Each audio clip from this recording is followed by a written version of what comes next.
Blessings to all, and welcome to another episode of Elevate the Mic. And I'm your host, Max Mupese. Today we have a community leader, a father, somebody who has a lot of recognition and a lot of respect in the neighborhood of NDG. Not only NDG, but Montreal. And we like to call him a legend. To be honest, hey, it's not a word we want to use loosely. It's really a word that people throw often whenever they speak about him. So without further ado, let us all welcome Zip. How you feeling, man? Greetings, man. I'm blessed. Pleasure to be here.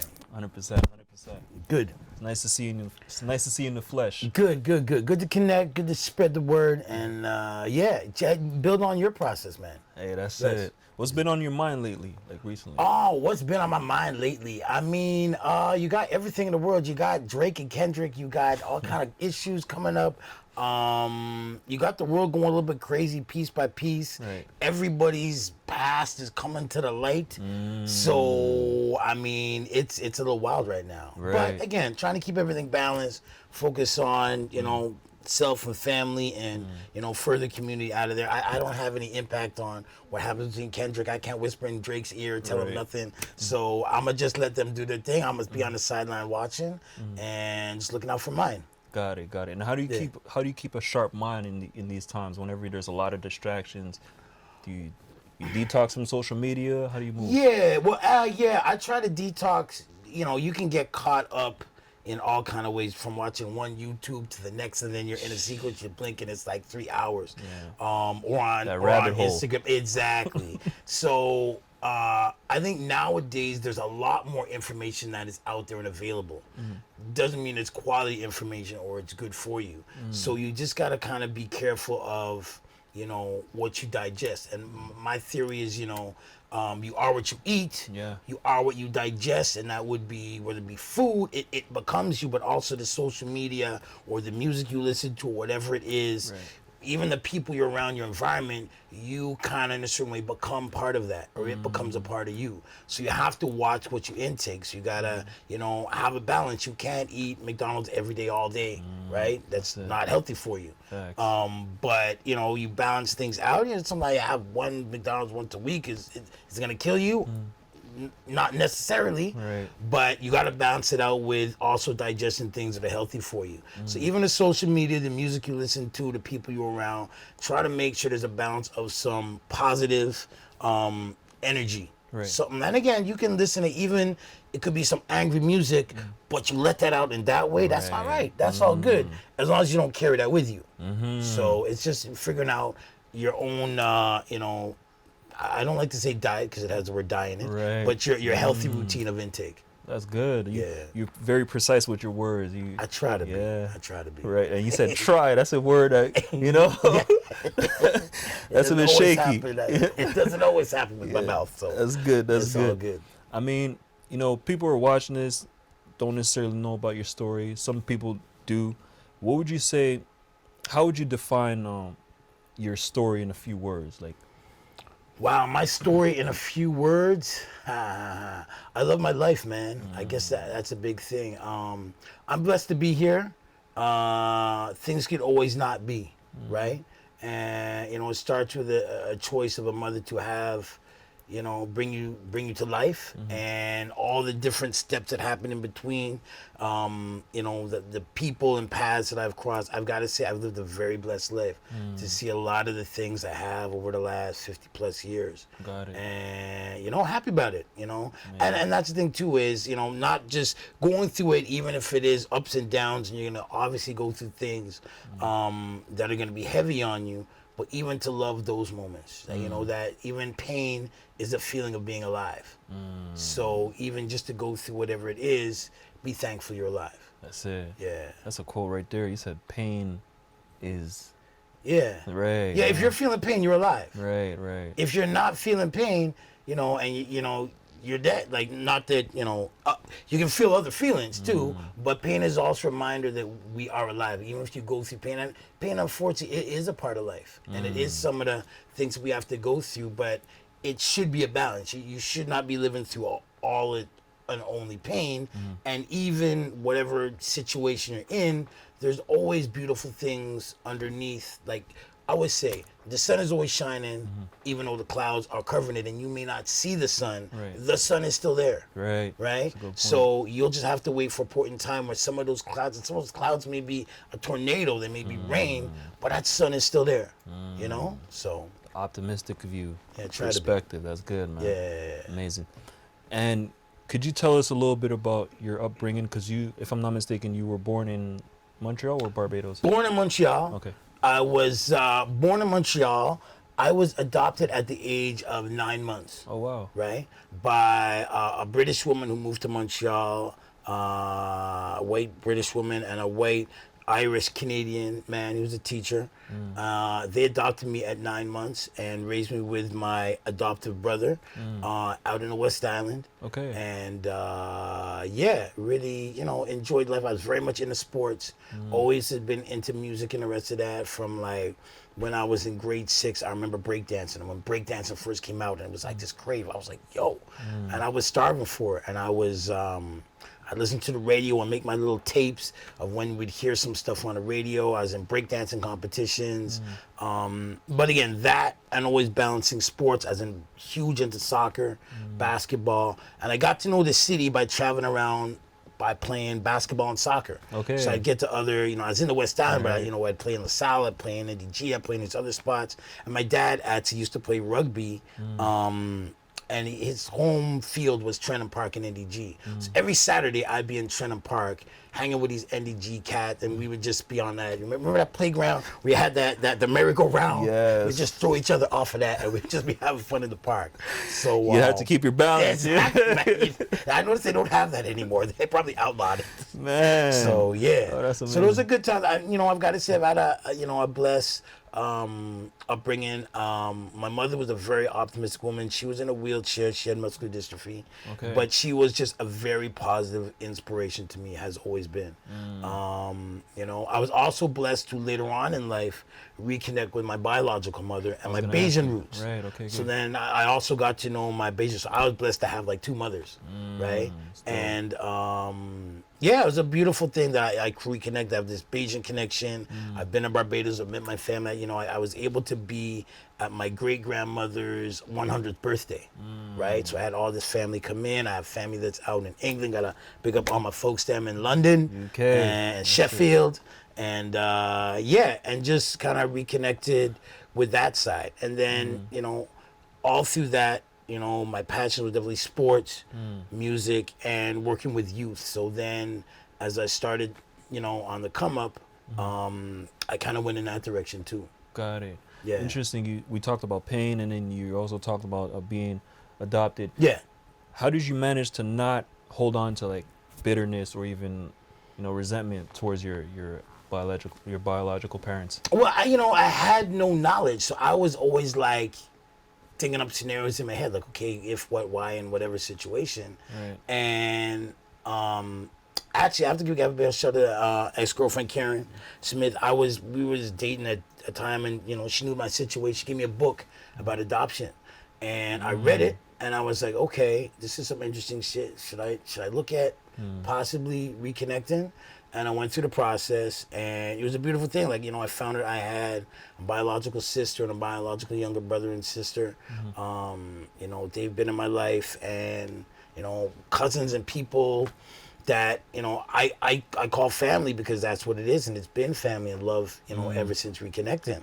So, I kind of went into it with a positive view, and I was really blessed to have, and again, even before that, you kind of have to go through this process where they sit down and they do a therapy session with you before you go through the process. Right. And they tell you, well, what happens if it is a negative experience? What happens? You find out, da-da-da-da-da-da. Okay. So I was always like stepping into it, but I don't know, the energy and just how it happened to be. God to bless up, Dora Welsh. She's the one that brought me to life, so I was able to reconnect with her. Got it. Yeah. And could you tell us a little bit more about your transition from West Island to NDG? So what was that Yeah. like exactly? Well, it was funny. I was living in the West Island. I was working in NDG. Right. I was working, that's a whole other part of my life.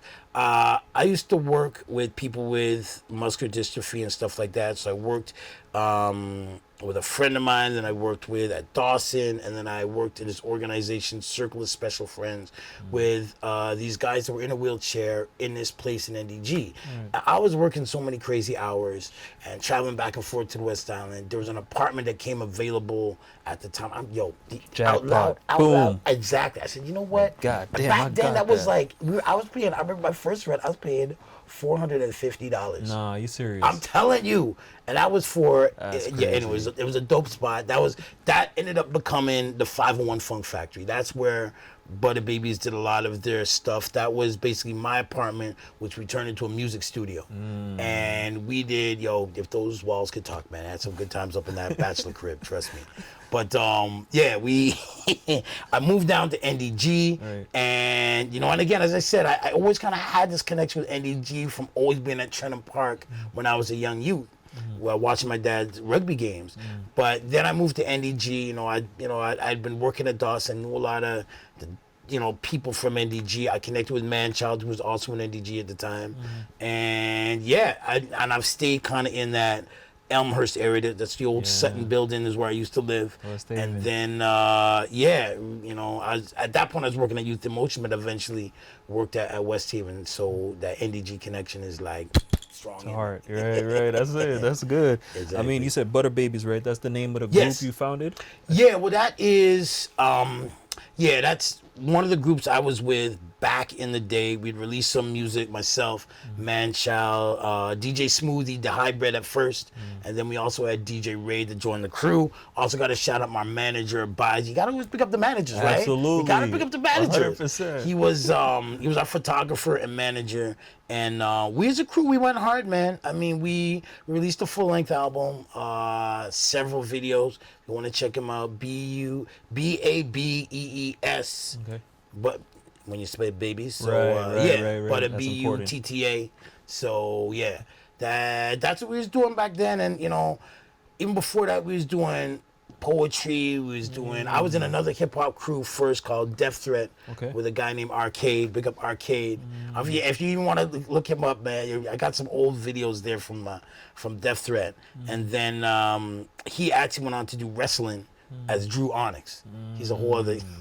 He's a character, man. He's a character. Okay. So Building a brand, reinventing himself. yeah, he built himself. He was like, he was out there wrestling out in Japan and all the rest of Okay. that. So he did that thing. That was the first crew I was with. The Butter Babies was formed, and we really, attacked the music industry. It's funny, you talk about your book you got. Right. Got to pick up your own book. Appreciate that. So we had books that we would go to the chapters library, and we would take y'all music books, and we would take one about touring, one about budgeting, one about recording, one about marketing strategies, and we would buy 3 or 4 books, and we'd take them for a week or two, and then we'd rotate. That's We'd have different. meetings and just discuss, okay, well, you know what, like on this gig thing, it said da da da da da da da. And we were also big on writing grants. I've got to say that, we've been thankful for Canada Council of Arts, gave us some grants to do some music. Music Facts gave us some music videos. So we're able to shoot some really dope videos at the time. Like that was, Manchild was so multi-talented in, just even, film and video and all the rest of that. Editing So part? yeah, Okay. yeah, he was really dope in a lot of different things. So his creativity and that, again, it sparked a whole, that's a whole other different side of creativity. You can make a beat, which is one thing, you can rap on it, and then you could, and then at that point, people were battling, as any hip hop, you try to be the dopest at it. So how could you come up with the dopest videos? What things could you get? And just trying to push the limit with that creativity. It makes me think of a question because, man, there's so many gems that you're sharing right now. I hope people are having to take notes if man, they take do. notes. Press rewind. Hey, tell me about it, man. That's real. So, how would you? What's the best way to not step on anybody's toes when you're part of a team? Because, like you said, Manchild, yeah. Thank you, Manchild was able to work the video editing and Yeah. everything that had to do with technology. So, when you form a team or you build a team, how do you know? Okay, you know what? I'm the best at doing this, contrary to somebody else who wants to step and take that position. That's interesting because that also goes back to my sports days. And it's funny, as a crew, we used to play soccer together. me, man, child, and the rest of that.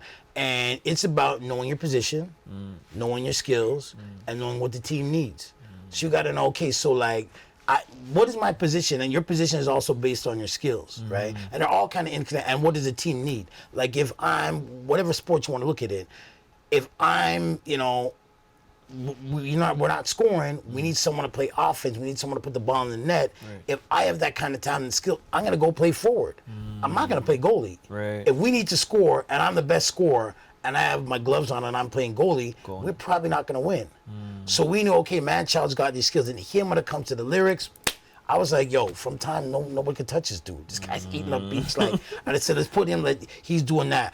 My role was, I was the hype man and that kind of connection guy. I'd also make beats. I also had the studio and also working. It wasn't really social media then, but just getting out and getting to people and drawing them in. To events, or even when they're at events, you're communicating with the crowd and the rest of that, sitting down, and a lot of it is about relationships. I mean, as a manager, it's not always so much about talent, but it's also about how you build and work a relationship. And Matt Chow was always like, like, I can rap on the rest of that, but I'm not good at sitting and chatting with people to make sure we on the ends and be cool with that, to set up so we can get this event and this, that, and the other. Zip, that's you. Like they would send me in. They would send me like, okay, Zip, you go to New York, and you go and just, get your ins, get ins. You Zip will find his way in the door somehow to something. Like we was chatting off before, but Philadelphia, we even as a strategy decided, everybody was like, yeah, we're gonna go to New York, we're gonna blow up and come up from New York. And there were times where we literally contemplated, should we move to New York to follow this hip hop thing?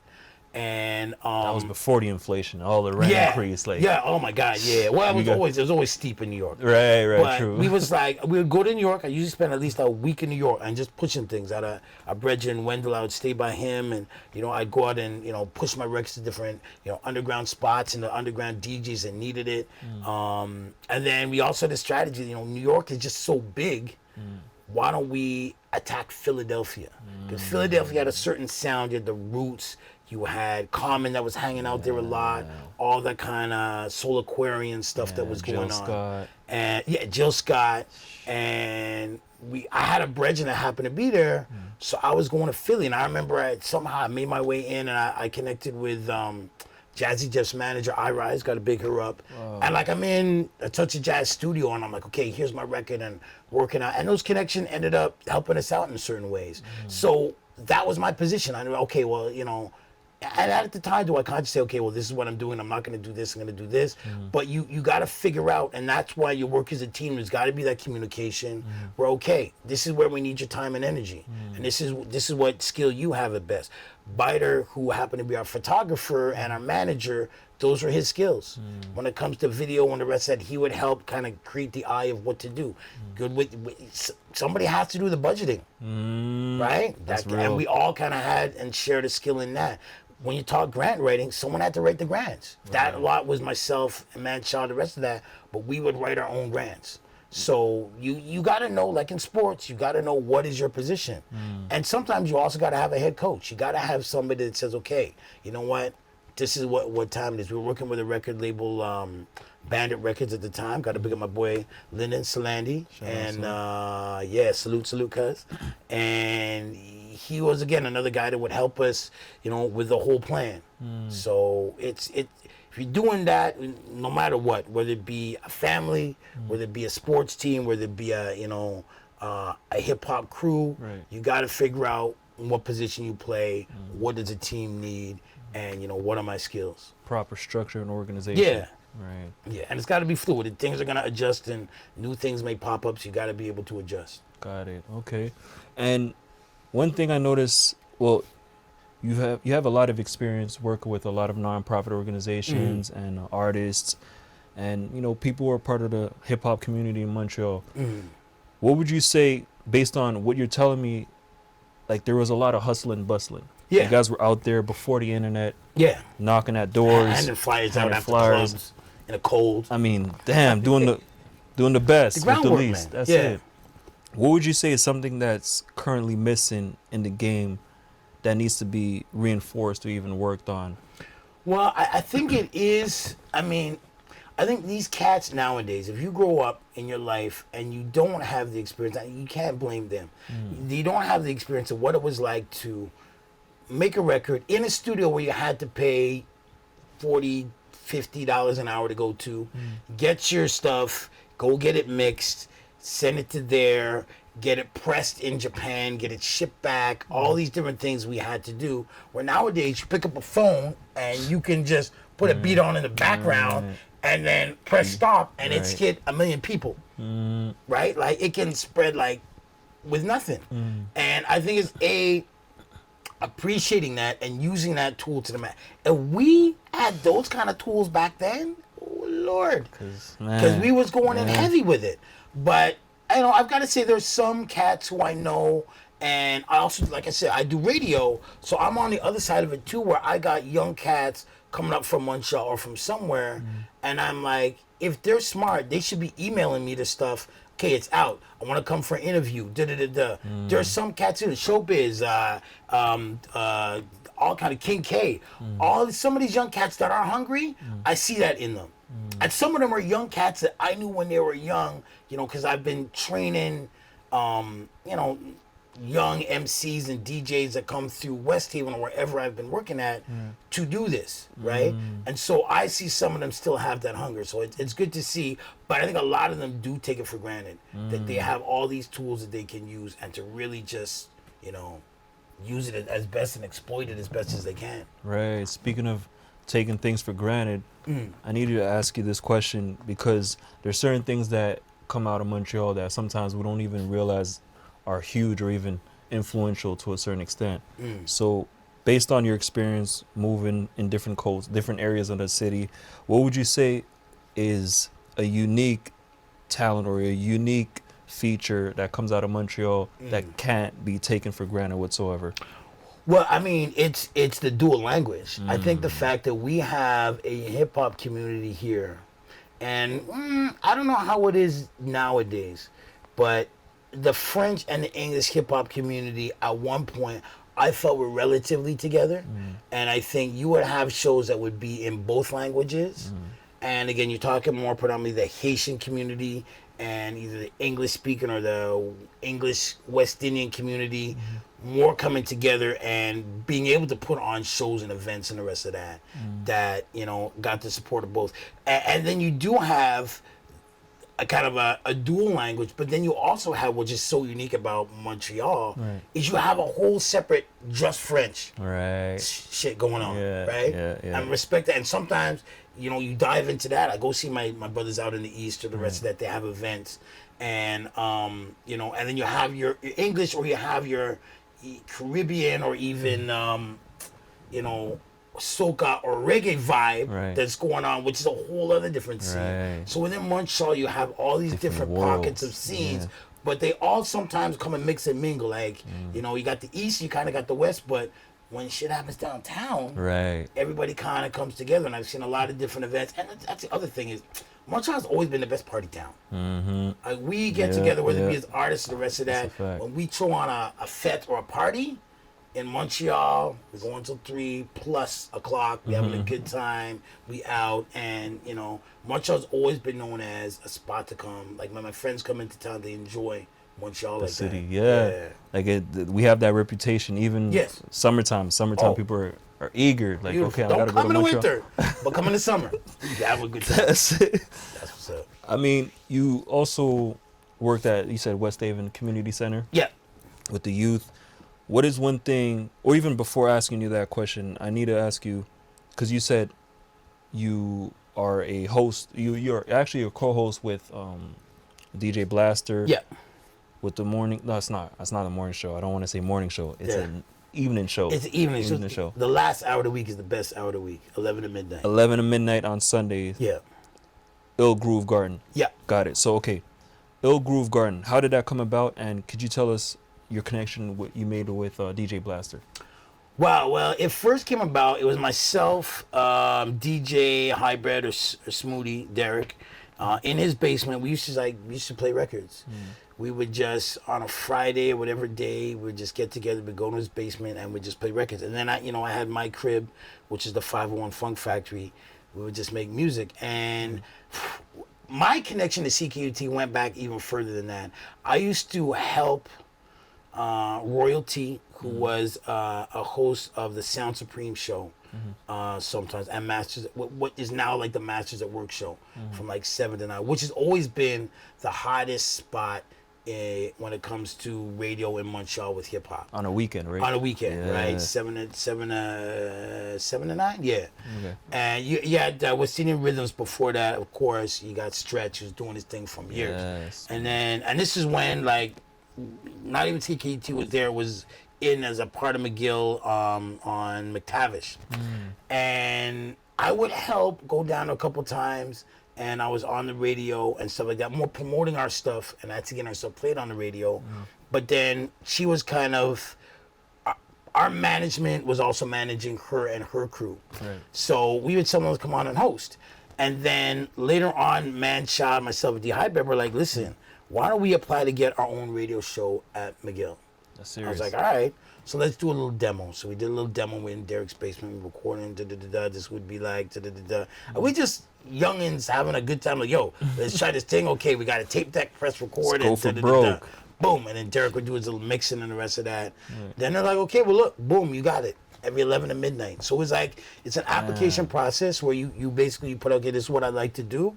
I think that time in the past had been Pat Dillon's, and she had stepped away for a minute. She ended up coming back in a day. But yeah, so then we held that, and that's been like 25, 26 years now. Wow. So that we've been doing that show. So it was myself, That's the serious. Hybrid, Blaster, and our manager Bites came in that time, and that actually happened before Butter Babies. And then we was there, and then we had like stuff like Rap Essentials of Canadian hip hop that was coming out, and then we was like, yo, we playing other Canadian hip hop. I was in a hip hop crew before. Osei was in Manchild was in a hip hop crew before. We're like, yo, why don't we do our own thing? So then we started creating our own music, and our radio show is kind of our platform to show off our own stuff. Because we was always like, we were consciously trying to play Canadian music and Canadian or local stuff, because we had no outlet. You know, a lot of the other shows, they would play hip hop, but they wouldn't play as much Montreal stuff. So we've always been known as that. So we had a whole bunch of different DJs. We had Raid, we had D Hybrid, we had Mystical Flex, who's still with us now. He moved to Toronto for a bit, but then he moved back, and he's with us solid now. And we had Macer, not Macer, we had Gosser, we had a couple other people that came as DJs. We had Peaches, we had Miss Ben as co-hosts. We've kind of been fluid, and you know, it's a community radio station. I'm a community guy. Anybody who's open who wants to come down and share the stuff can.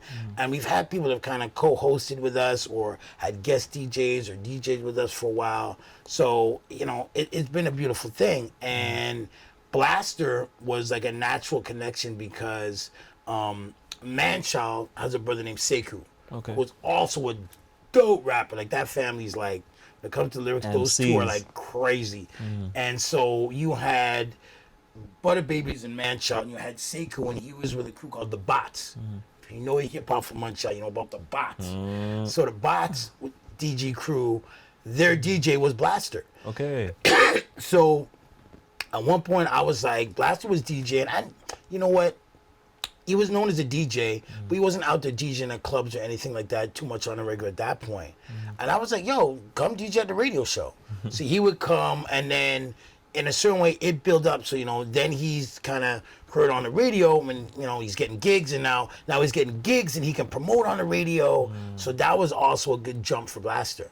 You know, he's got, Montreal's top DJ to me. Seriously. Like, and when I say that, you could throw anything at Blaster. He is. Like, he could DJ a show as in he's your host, and you guys are rapping. You're throwing instrumentals at him, and he's getting things ready, and, you know, the performers know which track is next. Boom. He can DJ a big Basketball concert. games, He can do concerts. basketball Yeah, games. man. My dude's doing everything. So I gotta Shout-outs say, to proud of Blaster, him man.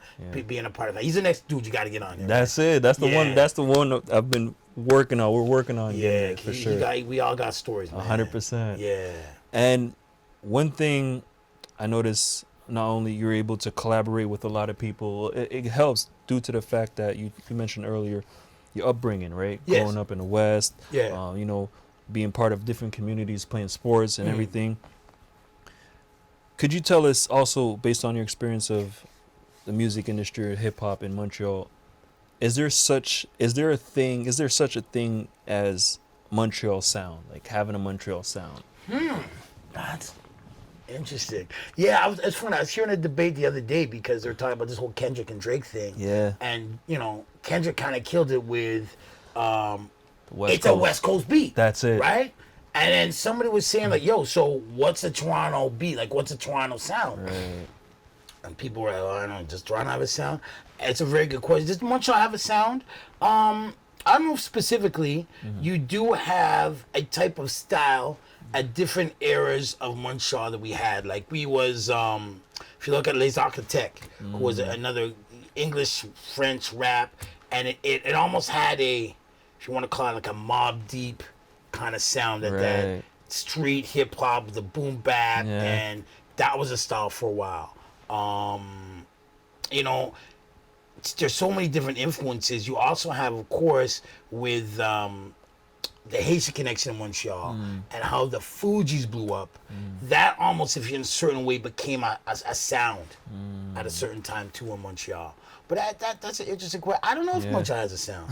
I mean, even the stuff I listen to now, the young cats that are coming in, Montreal may have a sound, but it has many sounds because you've got such a diverse Melting community pot, and very multicultural. I can have white guys from Verdun come and they sound in gutter about it, you know, That's a and fact. but it sounds lovely, you know. Get out to see Another one I want to shout out. When you said that, I was thinking about Borden. Shout outs to Borden. Borden, gotta pick up my boy Borden. Very, very, all very those, cool. Southwest, my dudes out there putting in work.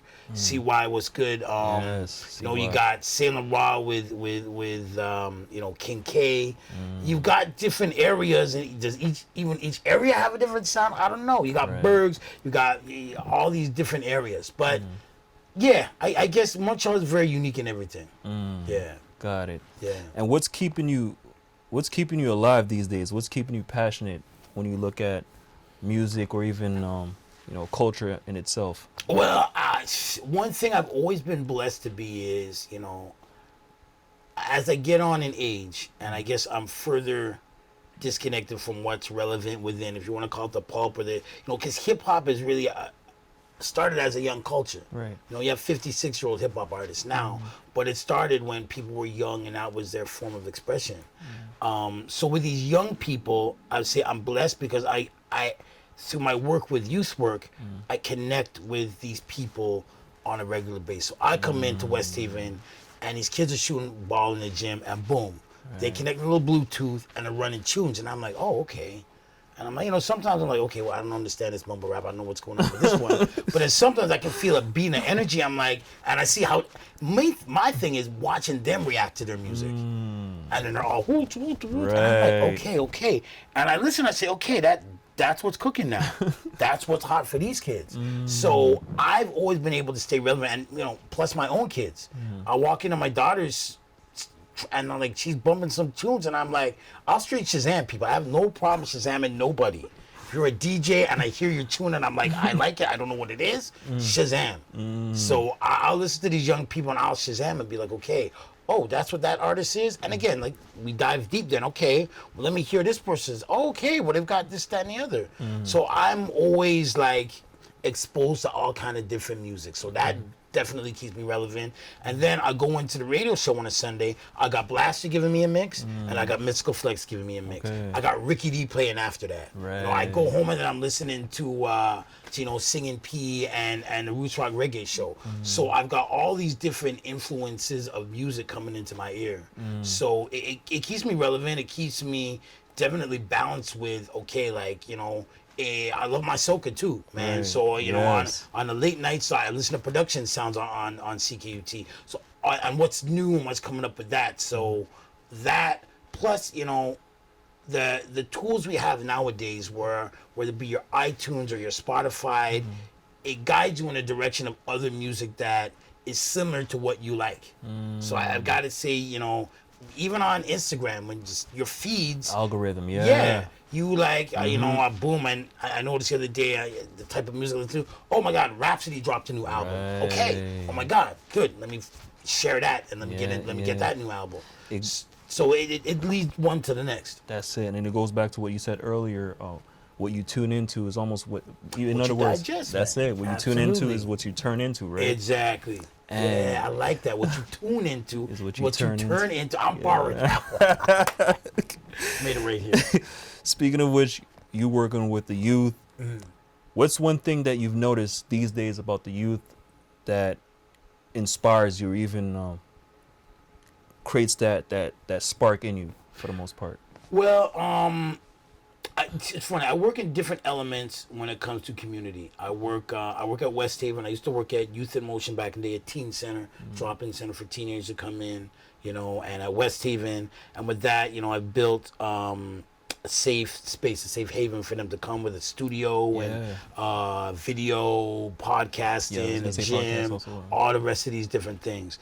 And then I also work as an educator at the Jewish General Hospital. Okay. So I work there in child mental health, Mm. in children's psychiatric department. Mm. So I work there. It's basically a school for young people who have mental health issues or families that are going through trauma and the rest of that.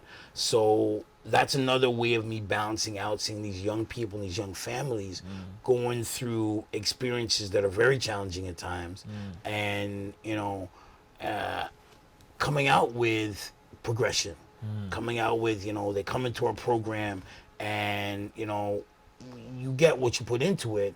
So those families that do put in a lot of work and a lot of time and do, you know, the therapy and do, you know, all the other different things to how to connect with the child, seeing that growth, I mean, that always inspires me too, right? And just the power of communication of word, because I mean, that's all we really have to really help. You know, we can't solve problems by, you know, a magical wand. It's talking the things out. It's problem solving. It's working together. As I said, I always tell all the people I work with, what's the most important team you're ever going to be a part of? You know, you got your soccer team, you got your crew of people that you may work with at work, but the most important team is always your family, right? That's deep. Family first. Yeah, that's And deep. so if you got your family, you know, what role do you play? Same questions come up. What role do you play as a kid? You know, what are your skills as a kid? What are you good at? What can you help your parents at? What can you excel at? You know, and what does this family need? The family may need you to clean up your clothes. The family may need you to be home on time. You have, even as a young person, you have your responsibilities, right? And again, you may also, as a family, as a team, you may have your opposition or your game that you're facing. And you know, each day is, you know, getting up and going to school and getting the homework done and cooking the food. And you know, I know what it is as a single father now, having to take on all these different things. It is a challenge. Right. But as a family, how do you as a family get through that together, right? And sometimes the kids or the parents get thrown some challenges or have some obstacles or some trauma that's in the way that make things difficult. Right. And trying to help people get through that is, you know, that ultimately is what I love doing. That's inspiring. Powerful. Yeah, inspires me. Yeah, when you think about it too, it's like when I listen to what you're saying in your story, it's you knowing who you were and who you are, not letting go of that same position, not letting go of that same person that adds value. What I mean, let me explain it more in detail. Is like you knew as a hype man what you were able to what you were able to add as a value to your team. Yeah. And even in sports, so as a family person or as a family man, you know that role is not going to be any different because you add a certain value that you know get transferable skills. That's it. You got to have some skills, and again, you know, whatever your skill is. I was on a couple of teams. I was the captain of my soccer team and the rest of that. I was always the one, you know, even as I played with these older dudes, I was always the one to be talking the most. And, I could smack talk and basketball and the rest of that. But I'm not really smack talking to put you down, but I'm smack talking to hype me up and to hype up my crew. I know, and I've had my teammates tell me, like, yo, when you get on your itch, you talk, it like gets me hype, and then I'm into it, and it's contagious, right? So I've known, and that could also be for my family. I may be a motivator. My family says, listen, guys, this is what we got going on, and we can do this. And, sometimes where you feel like you have these challenges, I've been in soccer games where we've been down, and I've been like, listen, guys, we can do this. Right. Look at me. We gotta do this. We just gotta, and boom, it comes through. And you gotta have somebody on your squad that does that. And that's been one of my skills. And again, I try to bring that when I'm doing family therapy with some people. And I have to look them in the eye and say, listen, this is your challenge. This is what I'm challenging you to do. We've got a family. That's the role you play. So as a dad or as a mother, as a kid, I'm challenging you to work on this. We're gonna help you work through it, but we gotta work on this, and you gotta be ready to work. And again, I can never encourage anybody to do something unless they're willing to actually do it. Right. I can be a hype man as much as I want, but if the person ain't gonna spit, I can hype man. But hey, you're supposed to come in with a rap now, and they ain't saying anything. It's tough. Dodging your calls, not trying to go to the studio. Exactly. Like, I'm tired today. Exactly. That's it. And you talked about it. That, you could be a manager, whatever else. You shouldn't be hungrier than the person that's really trying to put in the work. That's a fact. Right? So I've also coached. If you're a coach, you can yell and scream as much as you want. You're not on the field. And that's the most frustrating part as a coach. You're like, okay, do this, that, and the other. And, getting things wrong or not scoring or not winning is one thing. But my thing is always effort. Like, if you try your best and you lose, that's a win. That's it. But if you lose and you didn't really put out your full effort, really? Right. I'm not happy with that. Yeah. Even if you win Yeah. and you got through and whatever else, but you didn't really put in your full effort, you kind of squeaked through. It's an L. As a coach, Yeah. I'm not happy with that. Yeah. Right? 100%. Got That's it. what it should be. What is one goal that is currently going through your mind, has been running through your mind for some years, that you want to accomplish within the next 5 years? Get rich. No, I gotta give you that for that, man. 100%. I agree. I mean, I think stability is one thing. Being able to be stable for my family, my kids, and my community, and myself. When you say stability, all around package, like all around emotionally. package, like, people knowing what's gonna happen within the next few years. That's it. Like, it's not like, okay, this year, oh my God, this is happening. Right. We gotta adapt. We gotta this and that. So it has to do with your planning, and being secure. Is you have a place to stay that you're secure at. You know that you're not moving or influx. You know where you're going to school. You know where your income is happening. You know all these other things. It is very settling. It is very unsettling, to be in a situation where I don't know when my next paycheck's coming. I've got to go find a job, or I don't have a place to live, and unfortunately, that's how some people live. Yes. Not my Entrepreneurs. choice. Entrepreneurs, even entrepreneurs, That's a fact. and you're working, and it's based on, okay, is this coming in? Is this not coming in? If I can have things as stable and as solid, and that reduces anxiety. Anxiety happens when you don't know exactly what's coming next, right? And that's one thing, you talk about trends I've seen. Anxiety is a huge thing nowadays. Right. And I think even bigger since the pandemic. I think that exposed a lot of cracks in this hole in the system. And even at the house, a lot of the young people I've been working with, even my own kids and people I know, anxiety is sprouting up everywhere. But anxiety, I look at it, how I break it down. Anxiety is not necessarily a bad thing. Anxiety keeps us on our cues. Anxiety is supposed to be our warning sign. So my example is when it comes to anxiety and crossing the street, you don't want to not think about anything and just walk across any street at any point in time. Right. You want to have a little bit of anxiety. What should you be concerned about? Getting hit by a car, which is a serious thing. You get hit by a car, that's a serious thing. So at that moment, anxiety becomes your friend. Yeah, it is actually, your anxiety is cueing you into, okay, there may be something dangerous, please be cautious, right? So you have that anxiety, oh my God, I should be cautious. But there are tools. There could be a stop sign, there could be a stoplight, maybe you don't cross in the middle of the street, you don't cross on a highway. You got to understand the situation where it's to cross. Anxiety becomes a problem where you you're at the stop sign, it's a green light, and it's showing you to go. All the cars are stopped, but your anxiety is too big. It's, oh my God, but what happens if I cross the street and somebody drives, somebody hits me, and it stops you from getting to where you need to go? That means your anxiety is too big if it stops you from being who you need to be, right? So that's where you may need to ask for help and may say, listen, I'm having trouble. Or sometimes you walk across the street and then like you're almost halfway there and it turns yellow, and then you run back, or your anxiety takes over, or you're hyperventilating. It's just too much. You're thinking too much about what can happen. So you may need someone to come. You may need someone to come and help you across the street, and that's all right. But you got to figure out how you can cross the street, because if you stay just stuck in, on one side of the street, well, your progression is supposed to be crossing the street and getting to wherever you need to go next. Your anxiety blocks you from doing that. That's when it becomes an issue. And at that, find a lifeguard, or find the cross guard.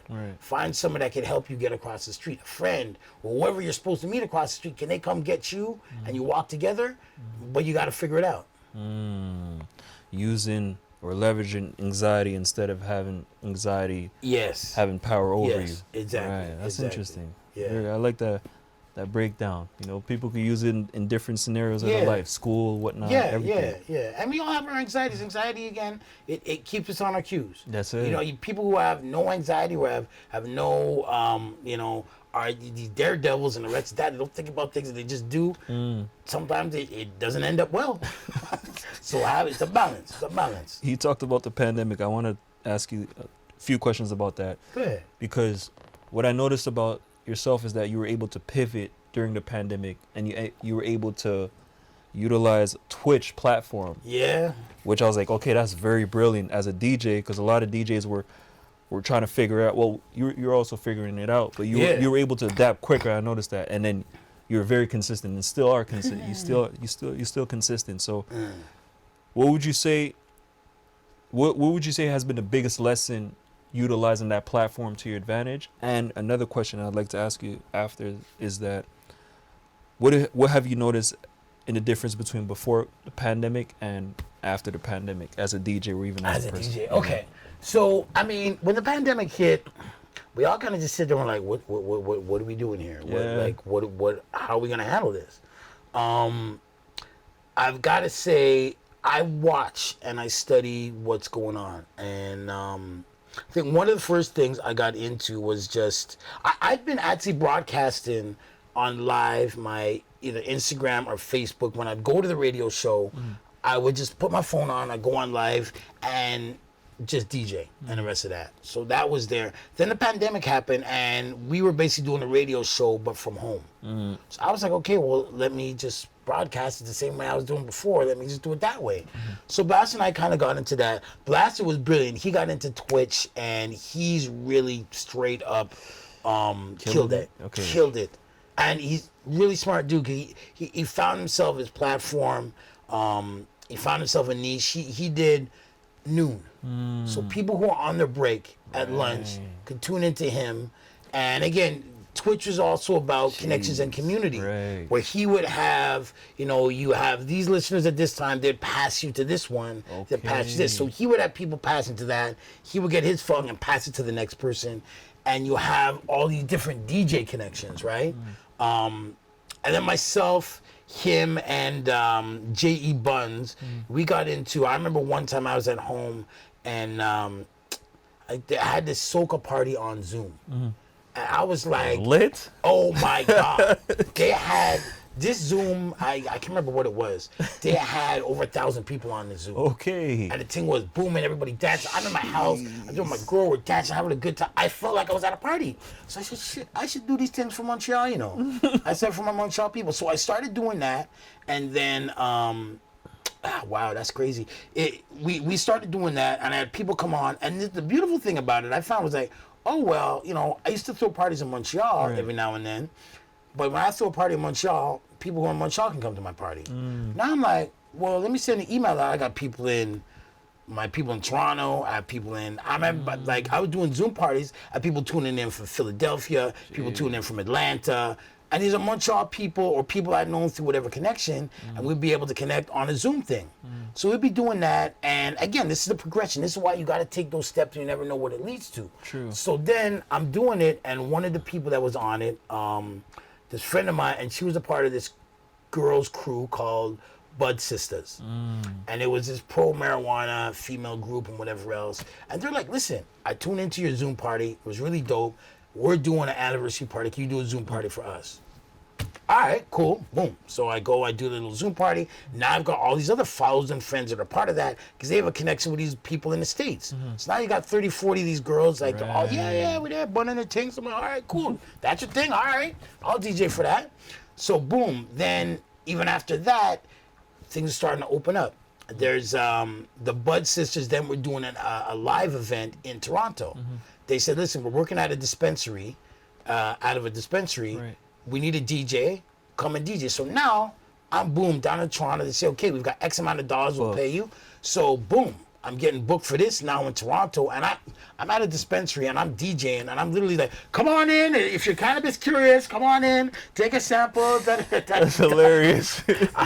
As I'm playing music outside Wow. and getting paid to do it. So, that's how you take these little pandemic situations, you try to flip it, and even at that, my little adventure, that gig in itself, which had some change in my pocket, and the experience and the connections, Relationships, was work. And exactly. again, the relationships that you turn into other adventures later on, that made it worth it. And again, I could have sat there and said, okay, well, Zoom parties, whatever, I'm not going to do it, but I did my little thing, and then it leads to something else. And again, more my name gets out there, and as a DJ and as a party goer and just a lover of music, I love giving that experience to people. Like people would tell me, yo, that Zoom party, thank God the other day. Because I've always been a guy that loves to go out, loves to go to the club, loves to go listen to music. But during that pandemic, that was taken away from us. Right. And that was our best. Again, we try to adapt to what we got. Okay, we can't actually be in the club. So Versus, brilliant. And that was brilliant. And people would tune in. People would be like locked into that. DJ D Nice. Exactly. Yeah, all of that. People that was crazy. figure out, okay, we still need to stay. And that just showed to me the true value of music and how much it's needed. No matter what is blocking us, we can't be in the same space. Somehow the music's got to float. True. And so that's what happens. I just tried to adapt to it that way. Amazing. And the second question. Yeah. What have you noticed? What has changed based on your observation before the pandemic and after the pandemic? Well, I think in a certain way, I think it's been a bit of a blessing because you have people now, if you want to talk DJ and club, you have people now that are hungry to go out. You have people now that everybody during the pandemic, I can't wait to travel, I can't wait to party, I can't wait. Now's your time. You talked about it then, now's your time. You better be at parties. Right. This summer, if you were complaining during the pandemic, you better be at a party every weekend. And so the prices have gone up when it comes to prices. DJs are, they're getting paid still. But I think it definitely taught us that people are willing to go out. The other thing, too, is, you make those connections through Twitch. So there's been a couple of times where, I'll use Blaster as an example. He's made connections, and I talked about, how you pass it on from one person to the next. You have these DJs in the States, big-time DJs. We say, okay, hey, well, why don't we bring you up to Montreal? Right. Okay, we're going to like to bring people up. At least we have that connection. And Kevin Crown, another big DJ from New York in the States, he came up here the other day and he's like, yeah, I got to pick up my boy DJ Blaster. And I've seen him on Twitch. And I would watch him on Twitch. Dope DJ. But then he's coming up to Montreal. Yo, I want to go see that. People who are tuning in, they want to go see that. And now, and this is where I'd love to see it reverse now. And it has, because now I know Blasters even got booked for gigs in Toronto through people he didn't really connect with before, but connected through Twitch. And so they connected through Twitch, and I'm passing the rest of that, okay, why don't you come and do this, that, and the other? So I think that's one thing that's kind of the pandemic has brought us, is people have been able to make those connections through these different platforms and gain new followers. I was at Blaster's party in the summer, and this girl's like, hey, you're Ziplocks, right? And I'm like, yeah. She goes, hi, I'm in from England, and I follow you on da-da-da-da. We had Montreal's really, and I'm like, damn, That's all right. serious, man. That's what's up. But people will be like that. People will be like, oh, I like this so hard. I want to travel. If I'm going to travel to somewhere, okay, well, let's go to Montreal. So, boom. That's good stuff, man. There's this connection, so many ways that people Yeah. connected after the pandemic, and still people are still doing it Yeah. for the most part. And when you look at your legacy and what you've accomplished so far, have you ever thought about creating a documentary or even writing a book? Like, Yeah, I've often talked to my girl Motion. She's out of Toronto. She does like film direction and books and all the rest of that. She's my girl. I just go on I tell her some of the story, and she's like, "Damn, Zip, we got to do this. This is like a series. There's chapters. There's season 1, season 2, and I'll be like, okay, Motion, here's the latest in this. But yeah, I think sharing my story, and whether it be through simple interviews like this, and now sharing information, and it can be marked, right? I think, and it's come to another project that I'm getting involved in. As descendants of Africans, our tradition in sharing our stories has been through word of mouth, through storytelling, as a griot, as telling stories about our history, of our past, and the rest of that. Your mom and dad telling you stories about the old days of your grandparents and all the rest of that. We hearing about our traditions and all the rest of that through word of mouth. I'm working on a project now with Dr. Jafali, Sabrina, Afro Heritage Canada. Afroheritage.ca is a website we created, and we've gone across Canada documenting some of the black spaces and faces and people that have built Canadian history. So Africville in Halifax, Union United here in Montreal, all the way out to Hogan's Alley out in Vancouver, and that's where Jimi Hendrix spent some time, and he has a connection there. There's also, I'm blessed, like next week I'm going out to a spot called Amber Valley, out just upside of Edmonton, where there are some people from, Tulsa had a black Wall Street down there. Right, the Renaissance. Exactly, and that got burnt out. Right. And then a lot of some of those people migrated north and ended up and had a black settlement out in Edmonton, just outside Edmonton, called Amber Valley. And these are things that we've kind of had to been able to dig and research, and we've been able to go and interview all these great people and share this knowledge. Now we've built a website that people can refer to, and during Black History Month or any other month that you want to hear about Black history, teachers can go on this website, and we're not always teaching, okay, for Black history, first of all, you guys were slaves, okay, and then we let you be free. So be thankful for that. That's it. And then also, we had your Martin Luther King, who was he spoke about peace, but he spoke a little bit too much. We shot him and we killed him, right? So yeah, that's Black history. Now, there's Black history that's going on right in our own neighborhood, right? There's history that Black people have had influence on our communities within Montreal, within Halifax, Edmonton, Toronto, and all these other different places that we can refer to, and that kids can. And I always think that when you're learning history, if you hear about great people that look like yourself doing great things in your area or in history, you have a sense that that could be me. I could be doing something like that. But if all you hear about is that, okay, well, there are these other great people from other places that do great things, but for your people, you were slaves, then you got Martin Luther King. So remember what happened to him. Right. You're not so much influenced to really carry on further.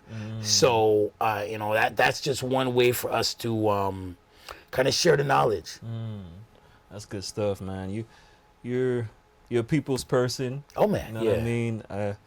I see the why, like the why people talk about you the way they talk about you. They talk highly about you. I pay them to say those Nah, you really of the people. You showing out, and you're really making a difference. What would you tell your 16-year-old self if you had a chance to talk with that person today? What would I say?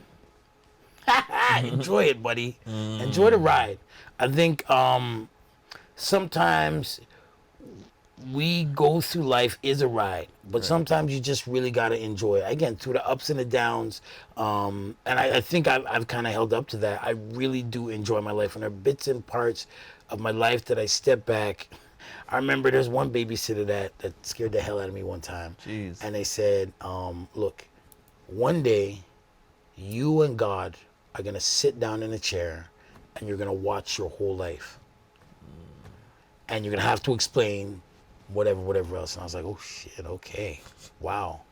And then I was always like, I'll be in parts of my life when I'd be like, at this point, I'm sitting down with God and I look at him and be like, yo, you see this part right here? Yo, I was loving my life. That was some fun right there. Oh, that party? Just to justify every part, right? Exactly. I was like, God, listen, I was having a good time that part. Oh, you see that? Whatever there. So I've always looked at it as sometimes I got to step back out of myself and just look and say, hey, yo, this is some dope things. Like, even right now, I'm going to step back and, being able to come here and you calling me a legend and talking about the stories, real. it's a beautiful thing. So you got to enjoy the ride. You can just go through life and just go through the motions and working and getting money to afford this, to buy things, to this, that, and the other.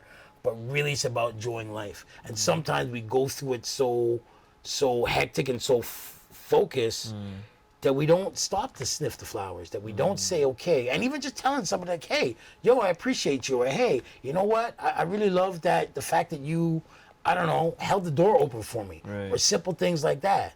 And even taking the, being thankful that you do have time in life, that you have, again, take advantage of every opportunity you have, because you never know. And that's the other thing I guess I'd tell my younger self is you never know. What could happen, or today may be the last of whatever. So enjoy it and value it as that. That's amazing. Yeah. Shoot, okay. Last few words, if you had a word of wisdom or even encouragement to anybody watching this right now, going through rough times, tough times. Yeah, man, just keep loving life, man. And I always say, where there's life, there is hope. Things can get better if you continue to stay alive. And there are some people that may be going through some things so tough where they may think about ending their life, where it's too much, or giving up in whatever way, on themselves, on their kids, on their dreams. You have to be realistic about what you can take and what you can hold on your shoulders, but to never give up. Right. That where there's life, there's always hope that things can get better. And sometimes it's taking a step back and mapping out, okay, again, what's my game plan? What's my strength? What's my position? Who else do I need on my team? Maybe I'm not getting the direction I need to go because I need different people on my team. Right. Maybe I need to let some of the people that are on my team go because they're putting me in the wrong direction.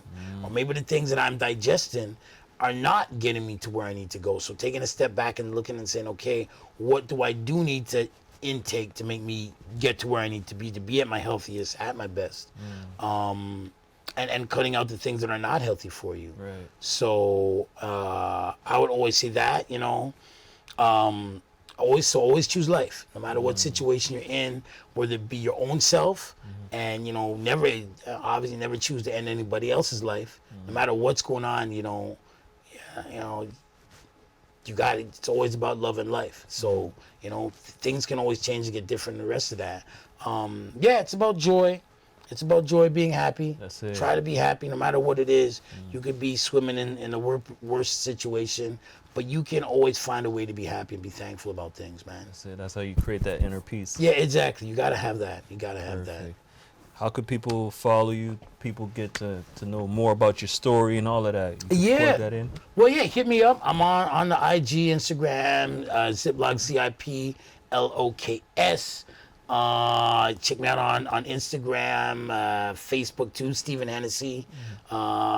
All the major things, you can hit me up. And again, got the new website coming out, afroheritage.ca. So that we're doing a big thing on June. Actually, I'd love to invite you on a crew down June the 15th. Okay. We're doing something down at West Haven. And again, for young people or if you have a young person in Montreal who wants to get involved in music, basketball, we have a leadership program, anything. And, the studio that I built at West Haven was based on these two young boys. When I first started working there, the back room only used to be was an arts room, and they had an art table, right? You could draw and you could do stuff and the rest of that. A few computers, if I'm not mistaken? Nah, not even. Okay, not even. It was just an arts room. Okay, wow. And then I came in, and then I was working with these two younger dudes, and they had older brothers that was already in the street game, and I saw them starting to go in that direction. I see younger kids at like 15 at 2 o'clock in the morning delivering brown paper bags. I'm like, yeah, this is probably not good.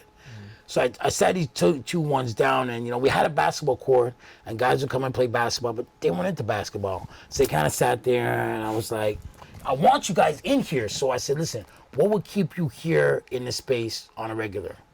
Like, what are you into? I don't know. And one of them's like, yo, I like Tupac, man. I like Tupac. I said, okay, cool. He goes, yo, don't tell nobody, but I like writing poetry. Okay. I said, okay, cool, that's what's up. And the other guy said, yeah, nah, I like to rap, man. So I told him, I said, yo, so if I were to build you a studio here, you would stay off the streets? They looked at me and they're like, yeah, whatever, man. Build me a studio in here. Yeah, whatever, get out of here, man. Right. So boom, I hit I wrote a grant, Canada Council of Art, got money in, started, getting some donations, and I built them a studio. So they could come and they could record for free every day. Them two dudes are in the studio. Like, they're literally line up 7 o'clock. They'd be at the door, the pen and pad. They come in, boom, and they go and use the space.